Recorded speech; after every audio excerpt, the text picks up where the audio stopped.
Yeah, I'll react to that, sure. Bacon. English bacon. Regional eats, food insider, preemptive like. Let's go. My name's Connor. Hi. Depending on where you are in the world, you will find a different version of bacon. In the US, you will have a savory piece of pork belly that's Hell been yeah, cured brother. and smoked.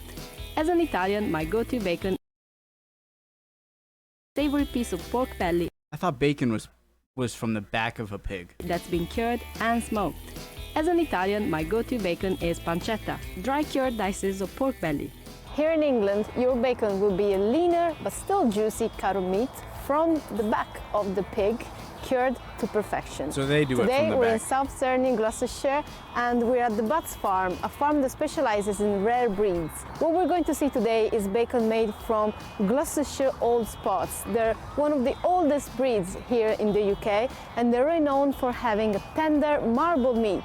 So what better way to taste it than in the form of bacon? Thank you. Hello, friend.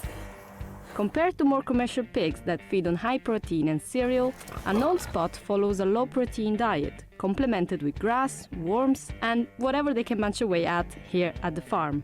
The Gloucester old spots also have a lot of fat on them naturally. That's good. You don't have to eat Guys, the fat. I hear that pigs can do extremely well, like in the wild, because they basically eat anything and they're pretty like aggressive. And I'm not. Don't quote me. I'm not positive, but I think the male pigs will like grow tusks, like if they're out in the bush for a while. I don't know if that's true, but sorry. Also have a lot of fat on them naturally. That's good. You don't have to eat the fat, but when you cook it, you've got the fat running through the meat, which gives you the flavour. All right. This is what we're going to be working with. Yep. This section is cut from the top of the leg to the fourth rib, and on the other side, the first flat bone across the thigh and the leg. Carl side, the On this screen, it's more detailed, but it's smaller. Look at that. first flat bone across the thigh and the leg. Carl pierces the skin a few times to allow the salt to get right into the center of the bacon. He tells me that the best bacon is one that is cured within the first week after slaughtering the pig. This is to avoid tough skin, which the curing will make even tougher and will take all the moisture out of the meat. Drawing most of the moisture out is, however, our way to go with our dry cure today. Carl uses fine sea salt, which he I just had a very morbid thought when looking at that, but I'm not gonna get into that. If I remember at the end, I'll go into it. Yeah, and when it comes to pigs, I like pigs are delicious. So like I've never had goat or lamb, you know, like sheep's or goat. I don't think I've ever had lamb, maybe once. But you know, I've eaten chicken, pigs, and cows, right? And cows are easily the most delicious, in my opinion.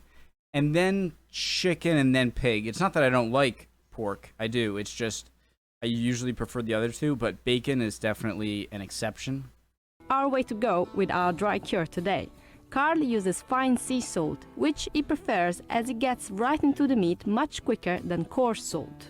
So you want to get all the cure mix into the centre, and when they're not having the nitrates in, it does take that little bit longer to cure. You want the salt to have contact first, because that will just give you the right way to cure.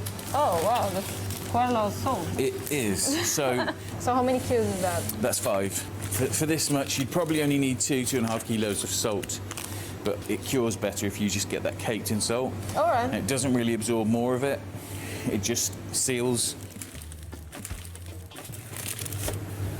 Just get nice and covered. It's so finely. So that provides the base of the cure. So that will instantly start drawing out the moisture, changing that product from pork into the bacon product. Carl leaves a little bit of salt for later in the curing process. After a few days, the meat will be repacked with salt to drain the excess moisture that has come out. The next ingredient to be added is unrefined brown sugar. Just like salt, sugar will draw out moisture, but it will also add a light sweetness to the meat and get rid of the sharpness of the salt. Just like salt, a bit of sugar is saved for later. The cure continues with pink and black peppercorns, bay leaves, and juniper berries. The berries will bring lightness and sweetness with the sugar to the edge of the bacon. And lots of colour, which is good. It'd be nice to have a big pestle and mortar and look. Yeah, so you're just going to crush them. Yeah, like some this. colour, which is good. It'd be nice to have a big pestle and mortar and look. Yeah, so you're just going to crush them. Yeah, like some this. gently, just to get some of the powder out of the peppercorns. Oh, And the juniper berries are still, they're still slightly wet because they're a berry. As we break them, there's just a little moisture still. Oh yeah, you can It's a little bit like making your gin and having the botanicals.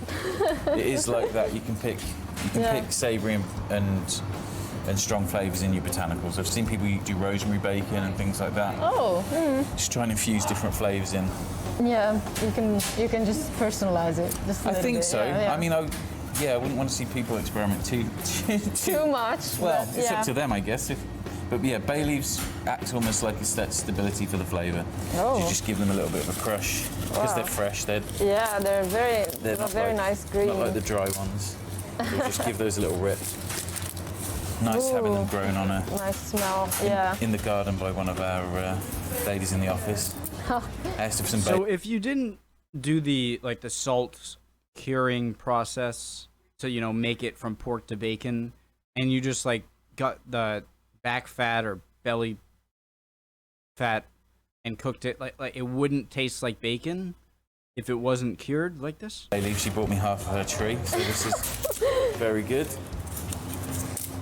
That looks fantastic There we go. already.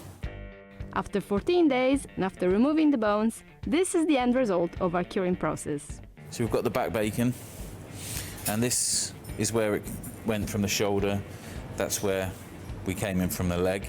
So we generally take the back bacon off with a little tail. So a small amount of the streaky remains on the back bacon, Yeah.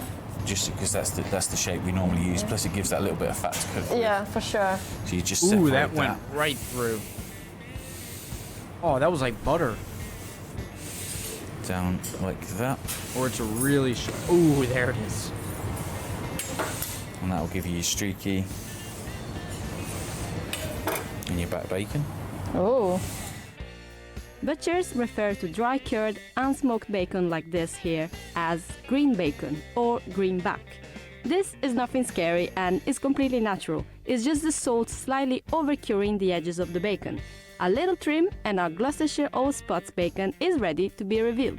You can eat it right If away. we then look at the centre of the bacon, that's when you've got that Oh, nice. Looks like a lamb beautiful chop. cure, nice flavour going through. There's a bit of marbling as well. Yeah, so where you've got the really nice native breeds, and the finish is really good on Judy's pigs, it just starts to build up just a little bit of fat in the muscle, which then for cooking makes it amazing, just like it would. Yeah. That looks ribeye beautiful. steak. The fat will always disintegrate first because it reacts to heat and reduces, so it just breaks the meat into parts. So your bacon is then quite tender, which is quite a nice way to do things. And so that's the speciality of like Gloucestershire spots. Yeah, definitely. So you can find Definitely. out.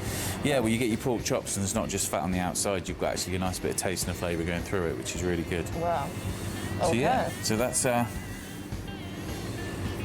traditionally dry cured nitrate-free bacon. Ooh, well, there's the thumbnail.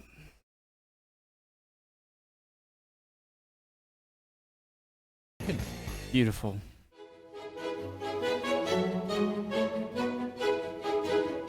That's either a really sharp knife or extremely tender pig.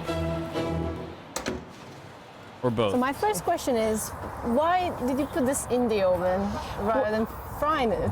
Well, because it's got so much of its own lovely fat, and we love fat round here. We love food round here, but we love fat as well. Especially.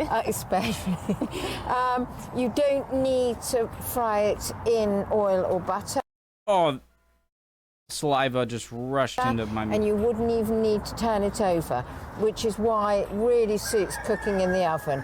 especially me as a farmer. You know, the animals can get up to it, and you know, I bung it in the oven, and I've got sort of 20, 30 minutes to go and sort out any crisis that might be on the farm. And there you go, it's ready without having to do anything. Okay, and this is the most like traditional way around here too. It is the most traditional way. The tradition is that you cook your bacon, you fry your eggs in the fat, and then you do your fried bread in the fat from the bacon. All right, so the bacon is the base for everything. Is the base for everything, exactly, and that is your traditional breakfast. Give it. All right, let's have a taste then. Oh, let's have a go, shall we? How lovely. Just like that. So why is it that back bacon is more popular in here? I think really... I always feel like I eat like such an animal, which I do. When obviously not when I'm with people, but like a lot of the time that's why I like to, like, I'm not a very aesthetically pleasing eater. I should be making an excuse. It's not a good thing to do that. Like, especially if I'm alone. Like I Probably because you've got more meat to fat ratio. Yeah. You know, you've got all that lovely eye muscle, it's called there. The eye muscle you can relate to a pork chop on maybe loin, and then the nice bit of crispy fat. But that's great. if you don't love fat, Like, that quite looks as like much as ham. I do, then maybe you have It got is, a bit more technically. meat there. Yeah, but I like the taste of the meat as well. Exactly. Yeah, Exactly. and this is a great compromise between the two. Yeah. I love it. Yeah. Yeah. I mean, it tastes yeah. of pork, doesn't it? It shouts pork. Yeah. You know what you're eating. Yeah. And you'll notice also that we're eating the rind. It's edible. And that is because it's what's called supple first, and this really just cured in a traditional way. Yeah. And you can eat all Give of it. it. Yeah. The rind is not chewy. No, not at all. I really like the fat that you can taste the fat, but there's also a bit of that, as Carl was saying, a little bit of that juniper berries. Oh, and, definitely. Yeah. So No, you've they add got, something to, you know, to the taste. Yeah. The one flavour complements. Somehow this has been the most torturing video for me to watch. Maybe because I'm a little hungry right now.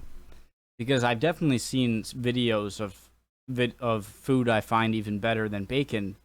But for some reason this time they're just, I feel like they're like rubbing it in my face. It's the other. You're not getting a Give it. dominant flavour there really at all, are you? That's lovely. Yeah. It's really good. Really good, isn't it? Really good. Yum. Josephine, it's over here, darling. And this here is Dolly Pig. Princess Joan. Oh, she's That's a her princess. title. Good boy, Gerald. Come on. Come on, Piggy Wigs. He is such a poser. Oh, that's it. Poser. Ecstasy. This is a pig in ecstasy. And it's so sweet. Just love him. But you're gonna have to butcher them. Sorry, okay? I do remember my thought. Awesome video, guys. Thanks for sticking around.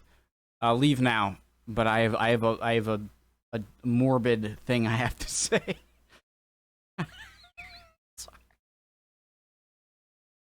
I thought of it, and then I wouldn't exit my mind. What else could that look like to you, Hannibal Lecter? I'm sorry. Never mind. Okay, no, happy thoughts. Pigs. I'm just weird. I'm not a cannibal. Alright, I hope you're all doing well. If not, chin up. You'll be good soon. Emotions, they are fickle, my friend. Bye, guys.